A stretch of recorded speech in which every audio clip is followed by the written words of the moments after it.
Hey guys, how's it going? I'm Sydney from PhoneDoc.com, and I have here the LG DoublePlay from T-Mobile. This is an interesting device because it has two touchscreens, an external display, which is what we're used to seeing on smartphones, but also has this internal display built into the physical keyboard. So an interesting design. I'm going to test it out and see if it's actually practical in real-world use. For now, in this video, we're just going to unbox it and get some first impressions. It's not a review, just like a quick first look at it. Before we get on to the unboxing, I have to say special thanks to my friends at Best Buy Mobile. We thank them all the time because they send us phones we can add to our One Paw Bandit game, which is the game where you guys can win free phones. One of the great things about Best Buy Mobile is that they sell phones from every major US carrier, including some prepaid carriers. So if your contract is up or you're thinking about switching carriers, instead of going to several different stores, you can just go to Best Buy Mobile and compare all of the phones in the store right there. So thank you, Best Buy Mobile, for being so awesome. Thank you guys for watching this video. It's an unboxing of the LG DoublePlay from T-Mobile.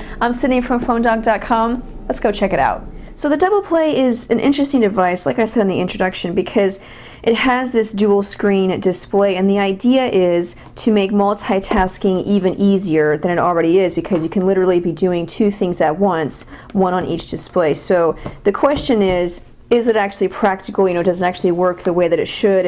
And then the phone itself, how does the phone itself perform? So that's what we're going to find out. This is just an unboxing, so we're going to get some first impressions, take a look at this dual screen idea and see how it looks, at least at first sight. But in the box, if you were to buy this phone, this is what you would get. You have your instruction manuals in this little pocket, a micro USB data cable. At least I think it's micro USB. Yeah, USB data cable, micro USB to standard USB. And then you have your modular charger, so you can plug in the USB cable to the charger to, obviously charge the phone. Or you can use this just for data transfer. So that's all you get in the box. Actually, not very much. I'm actually kind of surprised, but at least it makes my job a whole lot easier. I don't have to explain everything. So let's turn on the phone and we will take a look at it. So this is, obviously on T-Mobile, as you can see, but it's actually an HSPA Plus device. So it uses their, so-called 4G network, depending on what you consider to be true 4G. Regardless, HSPA Plus definitely offers pretty quick speeds. So it is an HSPA Plus device. It has a 1 GHz Qualcomm processor, a 5 megapixel camera with a flash autofocus, obviously, and it can capture 720p HD video. So this phone, it's not a shabby phone. A 1 GHz processor may be considered high-end to mid-range to some, depending on how you view phones and technology these days. But regardless, definitely has a great spec sheet. We'll slide up here. And this main display is a 3.5-inch display, and then the internal display, let me take this off.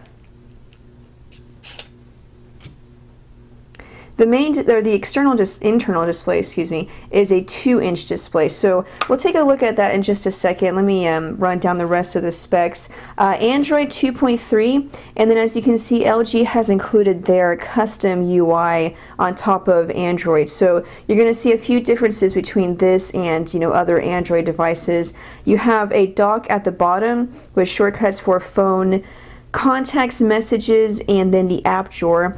The app drawer is divided into categories. This is a customization that LG has added. You can pinch in to collapse all of the categories. Looks like there's only 2, which is kind of weird. Usually with LG, they usually have, out of the box, there's more categories, but I guess they only included 2 on this phone.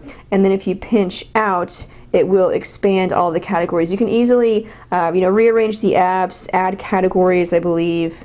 You can manage the categories. So, kind of interesting. I don't particularly like the whole category idea. I don't use it, but it's there if you like that idea. Let's see some of the apps that you get out of the box. Bejeweled 2, awesome.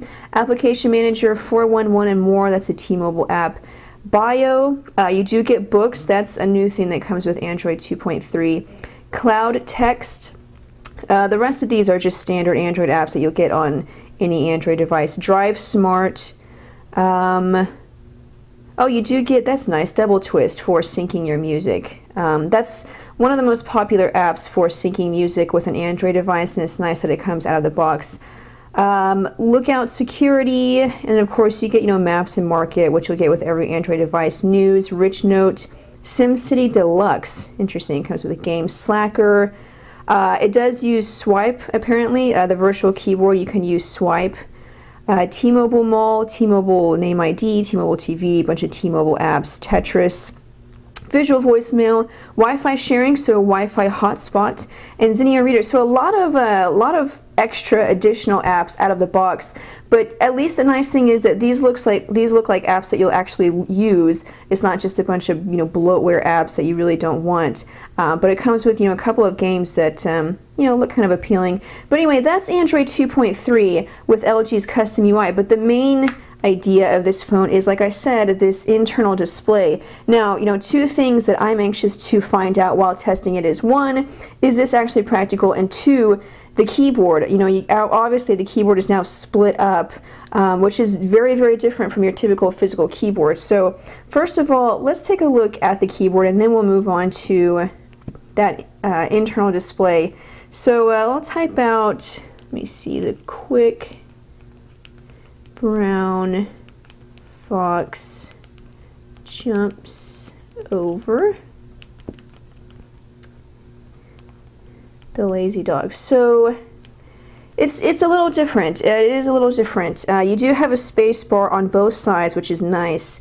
It's kind of weird. I think it would take a little bit of time to get used to, but honestly, it's not as weird as I thought it would be. Though it will take some time to get used to, like I said. The keys are nice. You can see they're kind of raised in that bubble design. They're plastic. They're not rubbery at all. They don't really have a whole lot of grip to them. They're just kind of smooth plastic. But overall the keyboard was a little weird, but I think you could get used to it. So we'll stay on messaging here, and the idea is, say I'm sending a text message, and well, actually we'll do it the other way around. Say I'm in the web browser and